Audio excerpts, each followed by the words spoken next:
Hello student, हम structure of atoms के बारे में डिस्कस कर रहे थे। आज के इस वीडियो लेक्चर में हम next model Niels Bohr model के बारे में स्टडी करेंगे।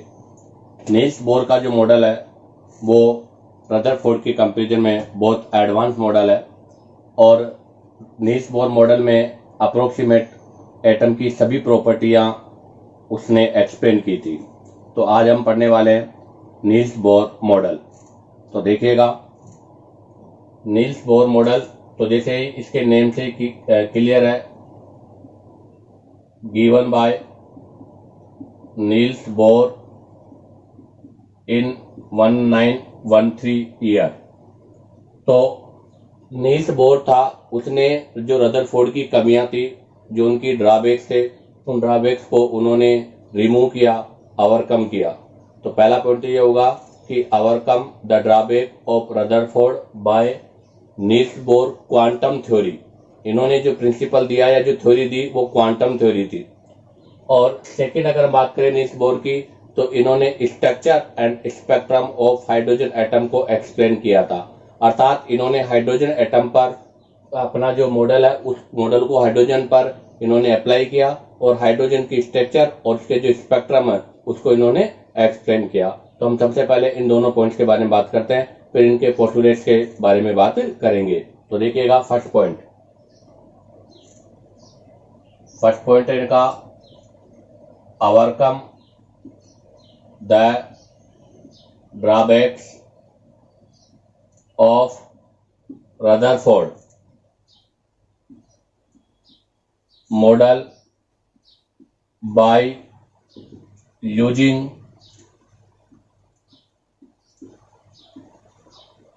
Quantum theory of physics. अर्थात इसे क्वांटम थ्योरी ऑफ फिजिक्स के द्वारा उन्होंने एक्सप्लेन किया था। और सेकंड जो पॉइंट था वो यह है स्ट्रक्चर एंड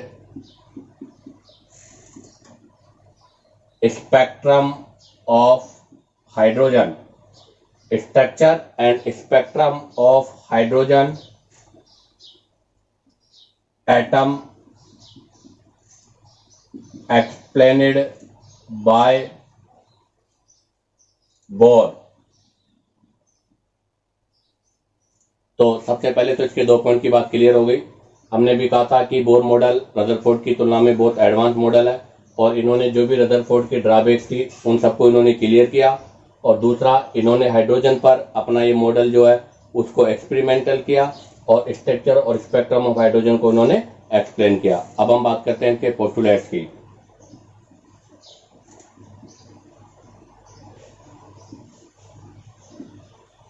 है पॉजिटिवली चार्ज न्यूक्लियस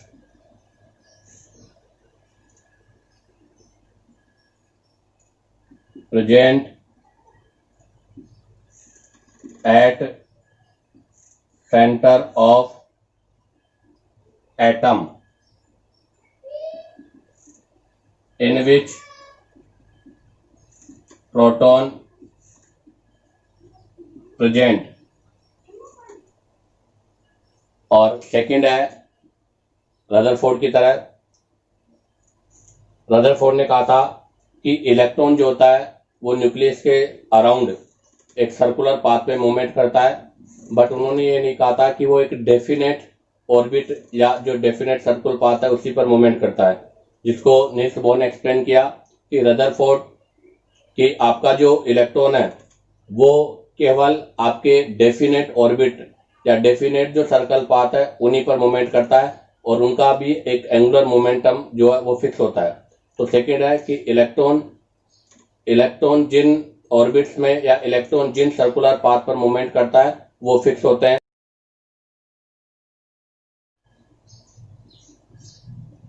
तो सेकेंड देखिएगा,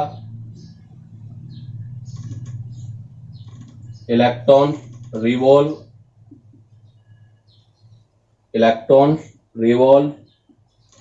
around the nucleus in definite circular path। तो ध्यान रखना, इलेक्ट्रॉन न्यूक्लियस के अराउंड मूवमेंट करता है, रिवॉल्व करता है, और वो जो रिवॉल्व करता है वो आपके डेफिनेट सर्कुलर पाथ होते हैं, और इन डेफिनेट सर्कुलर पाथ को ही हम ऑर्बिट या एनर्जी लेवल कहते हैं। तो the path of definite energy is called orbits or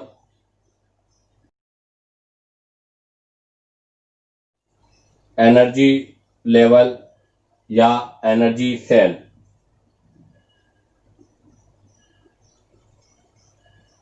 तो ये इसके दो पोस्टुलेट्स हुए हैं। फर्स्ट तो ये था कि पॉजिटिव चार्ज जो न्यूक्लियस है वो एटम के सेंटर में होता है जिसमें प्रोटॉन होता है, और सेकेंड इलेक्ट्रॉन जो होता है वो न्यूक्लियस के अराउंड चारों ओर एक डेफिनेट सर्कुलर पाथ पर मूवमेंट करता है या रिवॉल्व करता है, और ये जो डेफिनेट सर्कुलर पाथ होते हैं इन्हें हम ऑर्बिट, एनर्जी लेवल या एनर्जी सेल कहते हैं। तो नेक्स्ट हम बात करते हैं कि जब ये इलेक्ट्रॉन इन डेफिनेट ऑर्बिट्स में रिवॉल्व होते हैं उस समय न तो एनर्जी को एब्जॉर्ब करते हैं और नई एनर्जी का लॉस करते हैं, अर्थात इनमें एनर्जी जो होती है वो कांस्टेंट होती है। तो नेक्स्ट पॉइंट होगा, when electron revolve in definite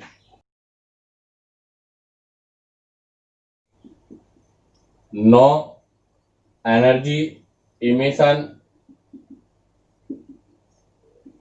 take place by electron. कहने का मतलब यह है कि जब इलेक्ट्रॉन एक ही ऑर्बिटल पर मूवमेंट होता है, रिवॉल्व होता है, उस समय वो एनर्जी का इमिशन नहीं करता और नई एनर्जी को एब्जॉर्ब करता है, और ऐसे ऑर्बिट्स को हम स्टेशनरी ऑर्बिट कहते हैं। And their orbits called stationary orbits, और ऐसे ऑर्बिट्स को हम स्टेशनरी ऑर्बिट्स कहते हैं। अब हम बात करते हैं इसके अंदर, ये आपका न्यूक्लियस है, इसके अराउंड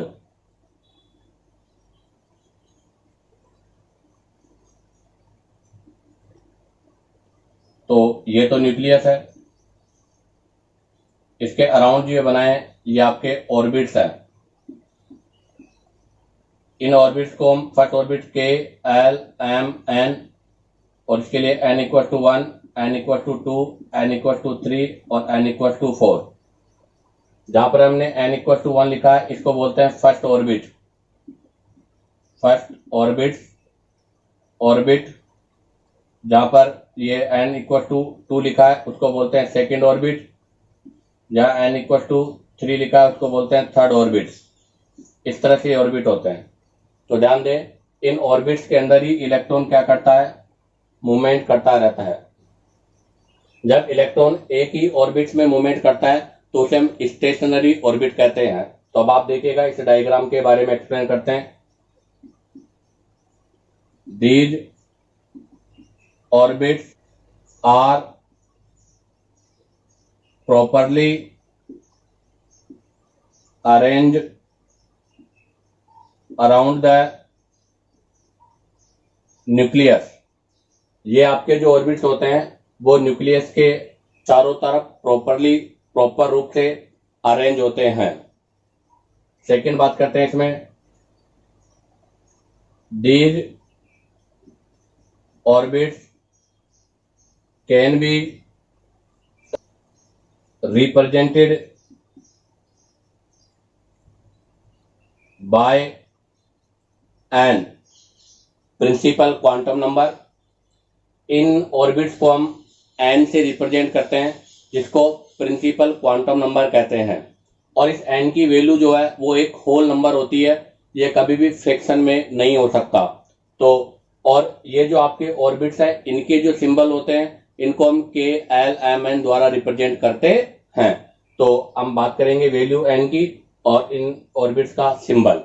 तो देखिएगा, their values are always in whole number. इनकी वैल्यू हमेशा होल नंबर में होती है और इनका जो सिंबल होता है वो कैपिटल लेटर में KLMN द्वारा रिप्रेजेंट करते हैं। Their symbol are KLMN respectively. तो आपका ये सेकेंड पॉइंट जो है वो कंप्लीट होता है। सेकेंड पॉइंट यही था कि इलेक्ट्रॉन केवल एक डेफिनेट सर्कुलर पाथ पर रिवॉल्व करता है, उसे हम ऑर्बिट से हम एनर्जी सेल कहते हैं। और ये जो एनर्जी सेल में जब इलेक्ट्रॉन रिवॉल्व होता है उसके दौरान एनर्जी का इमिशन नहीं करता और ऐसे ऑर्बिट्स को हम स्टेशनरी ऑर्बिट्स कहते हैं। नेक्स्ट बात करते हैं कि ये आपके जो ऑर्बिट्स होते हैं वो न्यूक्लियस के अराउंड प्रॉपरली अरेंज होते हैं। इनको हम n से रिप्रेजेंट करते हैं। n की वैल्यू होल नंबर होती है और इनका सिंबल जो होता है वो KLMN होता है। नेक्स्ट पॉइंट नंबर थर्ड में अभी हमने कहा था कि जब इलेक्ट्रॉन एक ही ऑर्बिट में रिवॉल्व होता है तो एनर्जी को न तो एब्जॉर्ब करता है न रिलीज करता है। बट ये एक ऑर्बिट से दूसरे ऑर्बिट्स में रिवॉल्व होता है तो एनर्जी को एब्जॉर्ब या एनर्जी को रिलीज करता है। तो देखिएगा उसी से रिलेटेड पॉइंट, ये न्यूक्लियस है, इसके अराउंड हमने ये ऑर्बिट्स को रिप्रेजेंट किया है। अब आप देखिएगा ये K है, ये L और ये M। इसके लिए n की वैल्यू 1, इसके लिए n की वैल्यू 2, इसके लिए n की वैल्यू 3। ये हायर एनर्जी है, हायर एनर्जी लेवल, और K वाला जो है वो लो एनर्जी लेवल है। इलेक्ट्रॉन, ये इलेक्ट्रॉन है, ये यहां से यहां जा रहा है, अर्थात आपका जो इलेक्ट्रॉन है वो लोअर से हायर एनर्जी लेवल पे जा रहा है। तो इसके फलस्वरूप ये एनर्जी को क्या करेगा, एब्जॉर्ब करेगा। क्या करेगा, एनर्जी को ये एब्जॉर्ब करेगा। तो देखिएगा, energy absorb by electron and jumps from lower to higher energy level. अब हम बात करते हैं इसी का सेकेंड पार्ट। ये न्यूक्लियस है, इसके अराउंड ये ऑर्बिट्स है। ये K, ये L, ये M, इसकी वैल्यू 1, इसकी वैल्यू 2, इसकी वैल्यू 3। ये हायर एनर्जी लेवल है और ये लोअर एनर्जी लेवल है। अब की बार इलेक्ट्रॉन हायर से लोअर में आ रहा है तो इसके फलस्वरूप एनर्जी को रिलीज करेगा, तो अब की बार एनर्जी रिलीज होगी। तो ध्यान रखना, नेक्स्ट पॉइंट है radiation emitted by electron and jump from higher to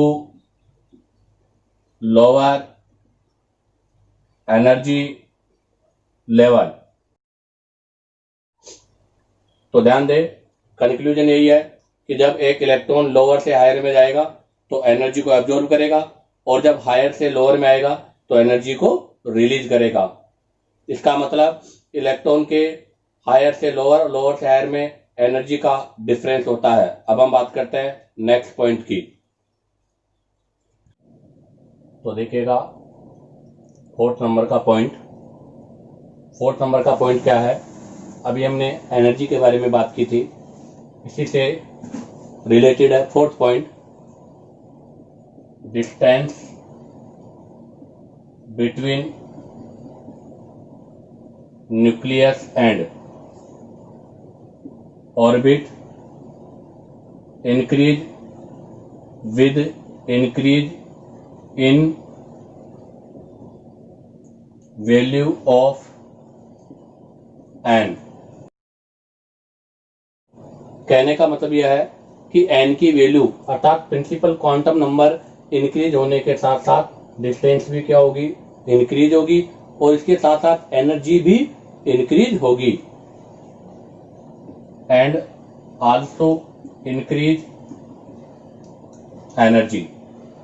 तो ध्यान रखना कि एन अर्थात प्रिंसिपल क्वांटम नंबर इंक्रीज होने के साथ साथ न्यूक्लियस व ऑर्बिट के बीच की डिस्टेंस भी इंक्रीज होती है और एनर्जी भी इंक्रीज होती है। इसके लिए देखो हम बात करते हैं के आपका के सेल जिसके लिए एन की वैल्यू 1 है, और के सेल जो है इसकी जो एनर्जी है वो सबसे लीस्ट एनर्जी है, least energy and smaller radius. इसी कंक्लूजन के लिए हम जैसे डायग्राम से एक्सप्लेन करते हैं इसको। ये आपके लिए एन की वैल्यू 1, एन की वैल्यू 2 और एन की वैल्यू 3। अब आप देखिएगा अगर हम 1 से 3 की ओर जाते हैं तो 1 से 3 की ओर जाने पर आपका एनर्जी भी इंक्रीज होगा और रेडियस भी इंक्रीज होगा। तो बताइएगा एनर्जी का ऑर्डर क्या होगा, एनर्जी ऑर्डर तो सबसे ज्यादा एनर्जी के एलिमेंट में से एन की होगी, तो K greater than L greater than M greater than N, इस तरह से इसका ये एनर्जी का इंक्रीजिंग ऑर्डर है। ऐसे ही इनके रेडियस का इंक्रीजिंग ऑर्डर क्या होगा, तो इनके रेडियस का इंक्रीजिंग ऑर्डर भी ये होगा, सबसे स्मॉलर रेडियस होगी के की, उससे लार्जर एल, फिर एम और फिर एन। तो ये इनके एनर्जी और रेडियस का इंक्रीजिंग ऑर्डर है। तो देखिए अब हम फिफ्थ पॉइंट की बात करते हैं। तो पॉइंट नंबर फिफ्थ क्या कहता है, the difference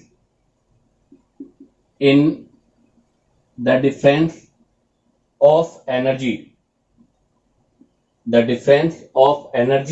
in excitation state.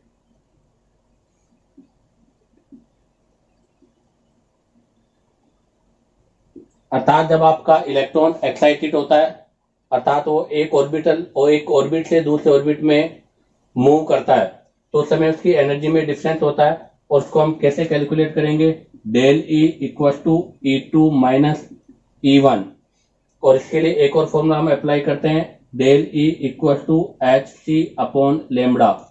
H यहाँ पर प्लांक कांस्टेंट है, C यहाँ पर स्पीड ऑफ लाइट है, और H आपका जो लेमडा है वो वेवलेंथ ऑफ लाइट है। ध्यान दे H क्या है, प्लांक कांस्टेंट, C क्या है, स्पीड ऑफ लाइट, और लेमडा क्या है, वेवलेंथ ऑफ लाइट। इसी के साथ आपके ये 5 पॉइंट कंप्लीट होते हैं। अब हम बात करेंगे पॉइंट नंबर 6 की।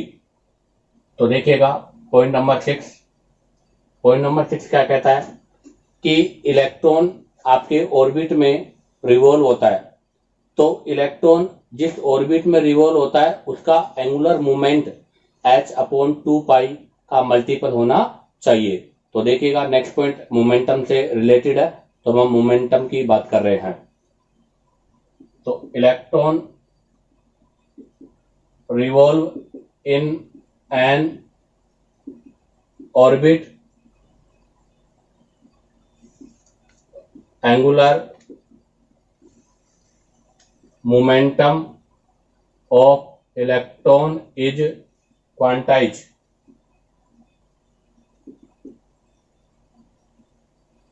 and simple multiple of h upon 2 pi. तो ध्यान दें, एंगुलर मोमेंटम ऑफ इलेक्ट्रॉन, एक इलेक्ट्रॉन का एंगुलर मोमेंटम, इसको आइडेंटिफाई करने के लिए m v r equal to n h upon 2 pi r. N क्या है? प्रिंसिपल क्वांटम नंबर, वेयर जहां पर n equal to 1 2 3 4 5 dot dot dot एक होल नंबर होगा। और अगर हम बात करें h 2 pi m v are, तो r क्या है? r है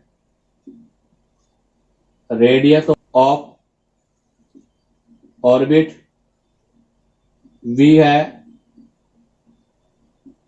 velocity of electron, m e है मास ऑफ इलेक्ट्रॉन, और h है Planck's constant.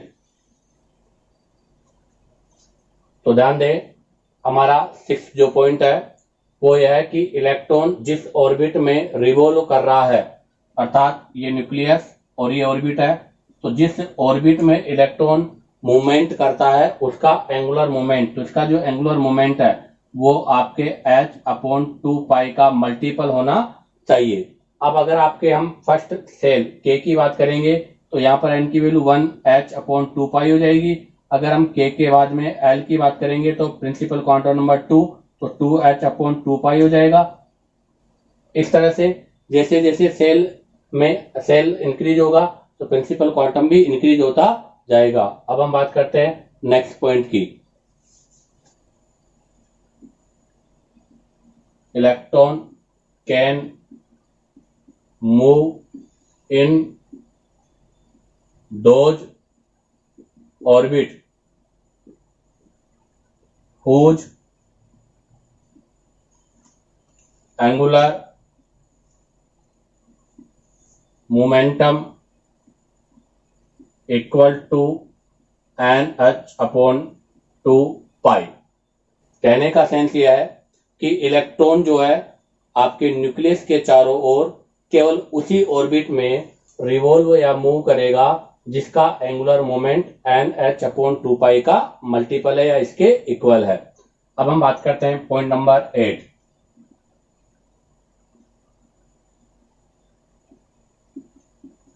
Coulombic force of attraction between nucleus and electron.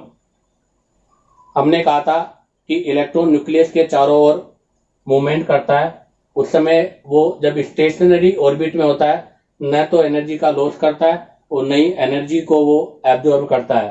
तो इसका मतलब न्यूक्लियस और इलेक्ट्रॉन के बीच में एक फोर्स कार्य करता है, एक फोर्स अप्लाई होता है, और जो फोर्स अप्लाई होता है उसे हम कूलम्बिक फोर्स कहते हैं।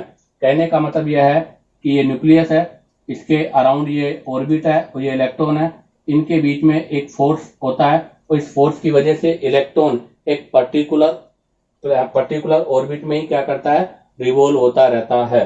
तो इसको हम इस तरह से कैलकुलेट कर सकते हैं, F equal to K Q1 Q2 upon R square. Q1 Q2 charge है, K कांस्टेंट है और R उनके बीच की रेडियस है। यहाँ पर हम इसको F इक्वल टू K, इस Q1 की जगह हम लिखेंगे ZE और एक आवेश लिखेंगे इलेक्ट्रॉन अपॉन R स्क्वायर, जहां पर ZE जो है वो क्या है? न्यूक्लियस, और E एक आपका आवेश E है, जहां पर Z क्या है? Atomic number. इसी के साथ ये नील्स बोर के पोस्टुलेट्स जो हैं वो कंप्लीट होती है। अब हम ड्रॉबैक्स के बारे में डिस्कस करेंगे। Drawbacks of Bohr model. Bore models के ड्रॉबैक्स क्या है? तो ध्यान दें, बोर मॉडल्स के ड्रॉबैक्स में सबसे पहले तो हम बात करते हैं कि जो बोर मॉडल है वो आपके स्पेक्ट्रम और स्टेबिलिटी ऑफ हाइड्रोजन एटम और हाइड्रोजन लाइक आयन को एक्सप्लेन करता है। आपका जो बोर मॉडल है वो केवल उन्हीं पर अप्लाई होता है जिनके अंदर इलेक्ट्रॉन की संख्या 1 है। अब हम बात करते हैं तो इसमें सबसे पहले Bohr model explain line spectrum and stability of hydrogen atom और hydrogen like ions such as helium plus, lithium plus 2 और बेरिलियम प्लस 3। कहने का सेंस यह है कि आपका जो बोर मॉडल है वो केवल उन्हीं पर अप्लाई होगा जिनके अंदर इलेक्ट्रॉन की संख्या 1 है। अगर 1 से ज्यादा इलेक्ट्रॉन है तो वहां पर आपका बोर मॉडल अप्लाई नहीं होता। तो बोर मॉडल का सबसे जो इंपॉर्टेंट ड्रॉबैक है वो यही है कि बोर मॉडल केवल एक ही इलेक्ट्रॉन वाली कंटेनिंग स्पीशीज पर अप्लाई होता है।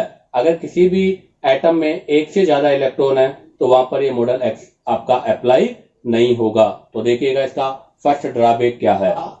फर्स्ट ड्रॉबैक जो है, it could not explain line spectra of atom having more than 1 electron.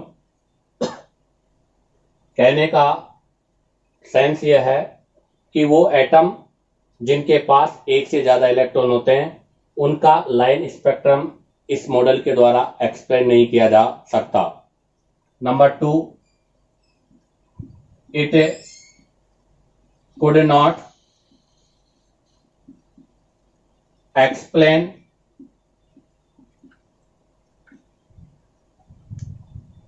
Uncertainty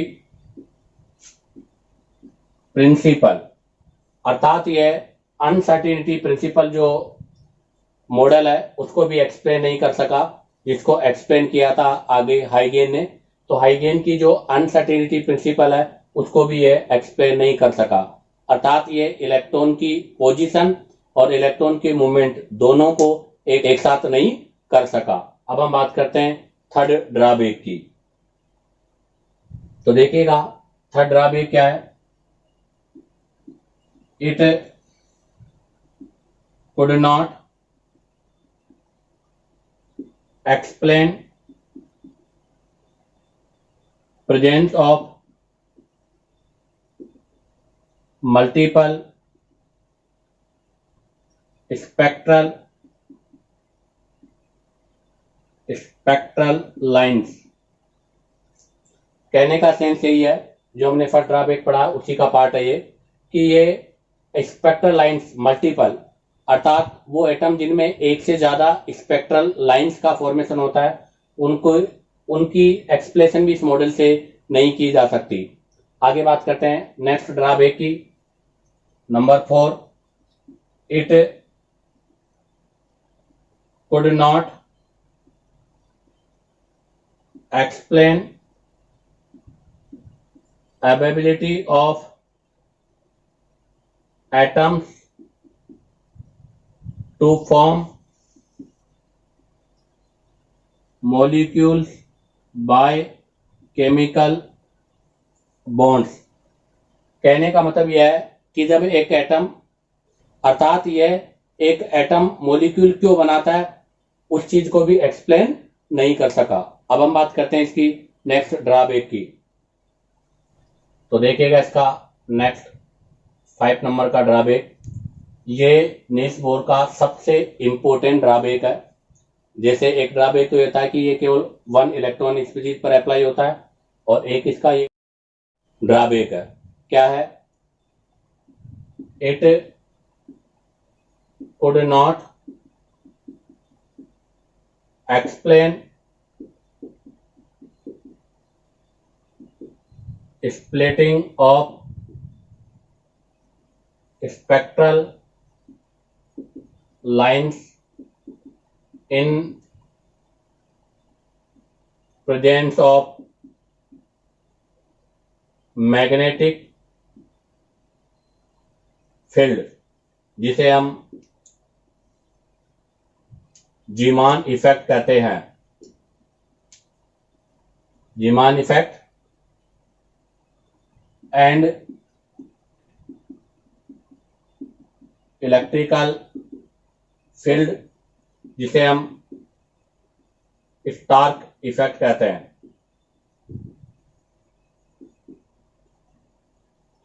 कहने का मतलब यह है कि अर्थात वो ये एक्सप्लेन नहीं कर सका कि जब मैग्नेटिक फील्ड और इलेक्ट्रिकल फील्ड को अप्लाई करते हैं तो लाइन की स्प्लिटिंग क्यों होती है, इसके बारे में भी वो एक्सप्लेन नहीं कर सका। इसी के साथ ये नील्स बोर मॉडल जो है वो कंप्लीट होता है।